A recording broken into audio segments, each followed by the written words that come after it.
विधि 22 साल की नवयुवती थी जिसका अपनी दादी के अलावा दुनिया में कोई नहीं था।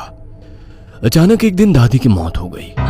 विधि अब दुनिया में बिल्कुल अकेली रह गई थी। उसके बॉयफ्रेंड सनी के अलावा अब उसका इस दुनिया में कोई सहारा नहीं था। एक दिन विधि दादी की अलमारी खोलती है जिसमें उसे एक पुरानी बैंक की पासबुक और लॉकर की चाबी मिलती है। विधि बहुत हैरान हो जाती है। वह जानती थी दादी कितनी मुश्किलों से घर चला रही थी। फिर ऐसे में उनके पास से मिली ये लॉकर की चाबी देखकर विधि के मन में सवालों की झड़ी लग गई थी। ऐसा क्या है उस लॉकर में जिसके बारे में दादी ने उसे आज तक नहीं बताया। सवाल बहुत सारे थे जिनका जवाब ढूंढना था। दादी की डेथ सर्टिफिकेट लेकर जब वो बैंक पहुंची तो उसे दादी की लॉकर का एक्सेस मिल गया। उत्सुकतावश उसने लॉकर खोला तो उसमें सिर्फ उसे कुछ कागज दिखाई दिए। विधि कागज लेकर घर लौट आई। उन कागजों के मुताबिक मंथनपुर में एक बड़ी हवेली दादी के नाम थी। इतनी बड़ी हवेली है दादी के पास और हम सालों से इस 2 कमरे के किराए के मकान में जी रहे हैं। ऐसा क्यों किया दादी ने? खैर जो भी बात हो, अब तो ये हवेली मेरी है। मैं कल ही मंथनपुर के लिए निकलती हूँ। अगले ही दिन वो मंथनपुर के लिए निकल गई थी। बड़ी अजीबोगरीब सी जगह थी ये। मेन रोड से हवेली की तरफ जाने वाली सड़क बिल्कुल सुनसान थी।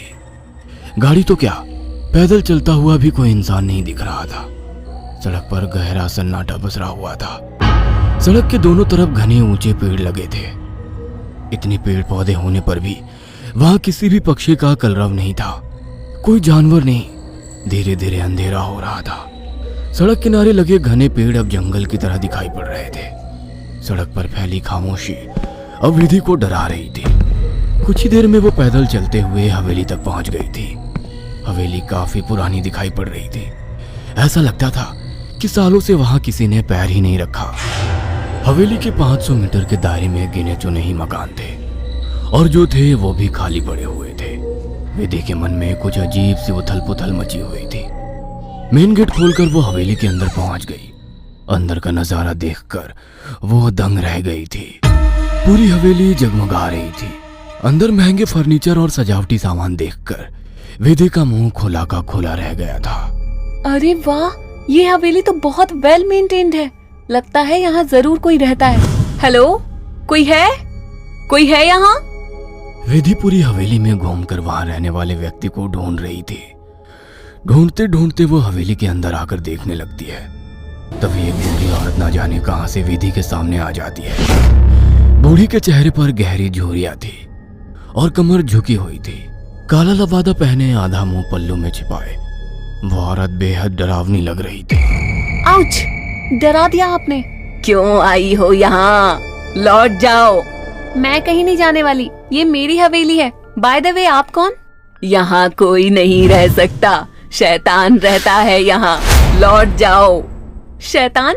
Very funny. अच्छा, तो हवेली हड़पने के लिए ये स्टोरी बनाई है आपने? विधि कुछ कहने वाली होती है तभी वो देखती है कि बूढ़ी औरत हवेली की ओर देखकर कुछ सकपक आ गई है और अपना चेहरा ढकते हुए वो अचानक ही अंधेरे में कहीं गायब हो जाती है। बड़ी अजीब औरत थी। कुछ स्ट्रेंज ही जगह है। विधि हवेली के अंदर आ जाती है और अपना फोन निकालकर सनी को कॉल लगाती है। हेलो सनी, तुम विश्वास नहीं करोगे, ये हवेली तो हमारी सोच से भी ज्यादा खूबसूरत है। तुम बस जल्दी यहाँ आ जाओ। हाँ, मैं आज रात को ही निकलता हूँ। सुबह मिलते हैं, बाय। अगले दिन सुबह सनी भी हवेली पहुंच गया था। अरे यार, कहाँ फंसा दिया विधि ने। अंदर जाने तक का रास्ता नहीं है। हर तरफ झाड़ियाँ, पेड़ पौधे। ऊपर से मुझे कहा कि मेरी सोच से भी ज्यादा खूबसूरत है हवेली माय फुट। सनी बड़बड़ाता हुआ मेन गेट से अंदर जा रहा था। बाहर का कंपाउंड क्रॉस करने के बाद अब वो दरवाजे के सामने था। उसके नॉक करने से पहले ही दरवाजा खुद ब खुद खुल गया। सनी हैरान रह गया था। अंदर पहुंचकर उसने देखा हॉल में कोई भी नहीं है। विधि को पुकारते हुए वो अंदर बेडरूम की ओर बढ़ गया। बेडरूम के अंदर का नजारा देखकर सनी ने दांतों तले उंगलियां दबा ली। विधि अंदर बेड पर बैठी हुई थी। उसके लंबे बाल खुले हुए थे और उसके चेहरे को ढके हुए थे। बालों के बीच से उसकी लाल खून आंखें दिखाई पड़ रही थी। दोनों हाथ और पैरों की मदद से वो बेड पर ऐसे बैठी हुई थी मानो कोई जानवर हो। उसकी खूबसूरती गुलाबी त्वचा जगह जगह से कटी थी और सफेद पड़ गई थी। विधि को देखकर सनी जोर से चिल्लाया, विधि, ये क्या हो गया तुम्हें? सनी की बात सुनकर विधि ने डरावने अंदाज में गर्दन टेढ़ी की। अब उसके चेहरे पर से कुछ बाल हट गए थे। वह भयानक आवाज के साथ हंसने लगी। उसके मुंह से किसी जानवर की तरह लार गिर रही थी। अचानक ही वह पूरी ताकत से चिल्लाई। विधि के बाल हवा में उड़ रहे थे और चेहरा चीखते हुए और भी भयानक होता जा रहा था। काले दांत और सफेद पड़ चुकी आंखें आकार में बड़ी होती जा रही थी। सनी के अंदर और देख पाने की ताकत नहीं बची थी। अपनी पूरी ताकत लगाकर वो कमरे से बाहर की तरफ भागा। बाहर हवेली के दरवाजे तक पहुंचा ही था कि विधि की दर्द से भरी आवाज सुनाई पड़ी। सनी, मुझे छोड़कर मत जाओ, मुझे बचा लो। सनी, ये मुझे नहीं छोड़ेगा। बहुत दर्द हो रहा है, बहुत दर्द हो रहा है। विधि जोर जोर से रो रही थी और सनी को रोकने के लिए बोल रही थी। विधि की ऐसी दर्द भरी आवाज सुनकर सनी तड़प उठा और दौड़कर उसके कमरे की तरफ वापस आ गया। ये सब क्या हो गया विधि? ये सब क्या हो गया? मैं क्या करूं, बोलो। बहुत भूख लगी है, तेरा खून पीना है। इतना कहकर विधि अजीब तरीके से मुस्कुराने लगती है और अपने हाथों और पैरों की मदद से जमीन पर रेंगते हुए सनी की ओर बढ़ती है। सनी बिजली सी तेजी दिखाकर कमरे से बाहर निकल आता है और कमरे का दरवाजा बाहर से बंद कर देता है। सनी की कुछ समझ नहीं आ रहा था। वह विधि की मदद करना चाहता था। उसे ऐसी हालत में छोड़ना उसे मौत के मुंह में धकेलने जैसा था। वह बाहर जाकर मदद मांगने का निर्णय लेता है और तुरंत बाहर निकल आता है।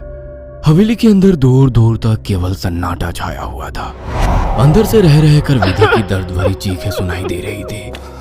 मदद की उम्मीद में सनी दौड़ते हुए आगे भागे जा रहा था। तभी उसकी नजर एक चर्च पर पड़ी। चर्च काफी जर्जर हालत में था। सनी इधर उधर देखता हुआ अंदर पहुंच गया। दोनों हाथ आपस में बांधकर वो फूट फूट कर रो रहा था।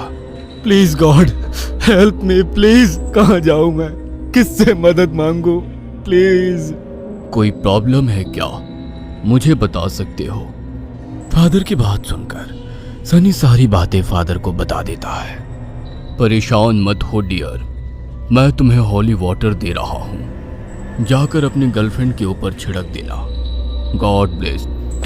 सनी हॉली वाटर लेकर हवेली लौट आया था।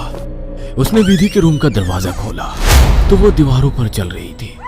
उसके मुंह से खून बह रहा था और वो जोर जोर से हंस रही थी। दरवाजा खुला देख उसने टेढ़ी सी नजर से सनी को देखा और दीवार से नीचे कूदकर उसकी ओर बढ़ने लगी। सही समय पर सनी ने हॉली के ऊपर छिड़क दिया। विधि एक जोरदार चीख के साथ दूर जा गिरी और एक काला सा साया कमरे से बाहर की तरफ जाता हुआ दिखाई दिया। विधि, वो चला गया। तुम ठीक हो? हाँ, वो चला गया, लेकिन अब वो अकेला नहीं आएगा। वो बुढ़िया सही कहती थी, ये घर नहीं शैतान का बसेरा है। यहाँ एक नहीं 5 शैतानी ताकत है। जल्दी चलो विधि, हम यहाँ से दूर निकल जाएंगे। सनी विधि को सहारा देकर ले जाने लगता है। तभी विधि की आंखें पलट जाती है और वो सनी को दूर धकेल देती है। सनी जाकर दीवार में टकरा जाता है। तभी फादर वहां आ जाते हैं। मैं जानता था यहाँ एक नहीं बल्कि कई शैतान है जो तुम्हें नुकसान पहुंचाने की कोशिश जरूर करेंगे। तुम्हारी दोस्त पोजेस्ड है, यह आसानी से उसका शरीर नहीं छोड़ेंगे। मुझे ही कुछ करना होगा। फादर हॉली वाटर को विधि पर छिड़कते हैं जिससे कुछ पल के लिए शैतान कमजोर हो जाता है।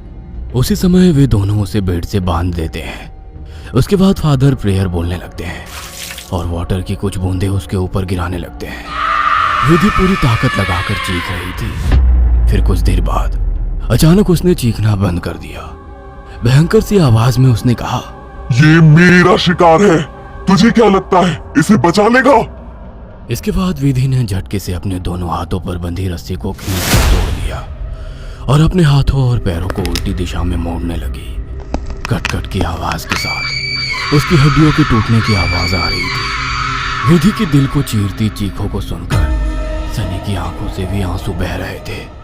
फादर ने वाटर छिड़कते हुए विधि के चारों ओर एक गोला बना दिया। अब वो उस गोले से बाहर नहीं आ पा रही थी। फादर लगातार प्रेयर कर रहे थे। अचानक कड़ाक की आवाज आई और विधि की गर्दन पीछे की तरफ घूम गई। विधि का शरीर निढाल होकर जमीन पर गिर गया। सनी पागलों की तरह विधि विधि चिल्ला रहा था। फादर के लिए इस समय सनी की जान बचाना जरूरी था, इसलिए वे उसे घसीटते हुए हवेली से बाहर ले आए और दरवाजे पर वाटर छिड़क कर वहां से बाहर आ गए। सनी अभी भी जमीन पर सिर टिकाकर फूट फूट कर रो रहा था और फादर की आंखों में विधि को ना बचा पाने की तकलीफ साफ दिखाई दे रही थी। अगर आपको हमारी ये कहानी पसंद आई हो तो इसे लाइक और शेयर करना ना भूलें।